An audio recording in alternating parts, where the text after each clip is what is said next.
Tatlong patay at isang kritikal sa pamamaril sa Lapu-Lapu City sa Cebu. At sa Misamis Oriental, patay sa hampas ng tubo ang lalaking senior citizen. Saksi, si Alan Domingo ng GMA Regional TV.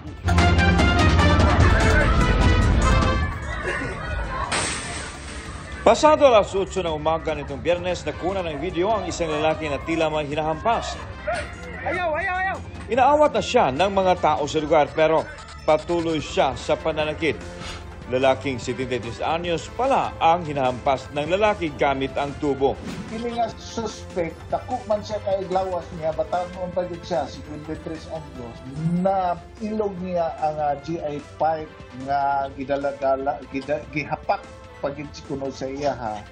So, sa suspect, nakuha niya ang tubo o mao iyang gibunal sa nawong mao ang hinungdan sa kamatayon sa kuana. Sumuko kalaunan ang suspect na napag-alamang kapitbahay ng biktima. Di na siya nagbigay ng pahayag.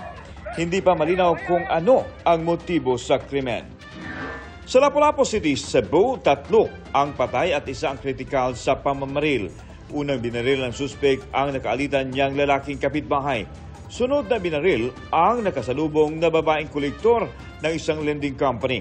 Pangatlong biktima ang isa pang kapitbahay na bumili ng gamot para sa 2 taong gulang na anak na may sakit. Isa pang biktima ang kritikal. Arestado ang suspect na umamin sa krimen. Aminado rin siyang gumagamit ng iligal na droga.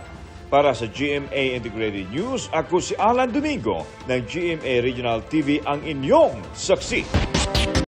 Mga kapuso, maging una sa saksi. Mag-subscribe sa GMA Integrated News sa YouTube para sa iba't ibang balita.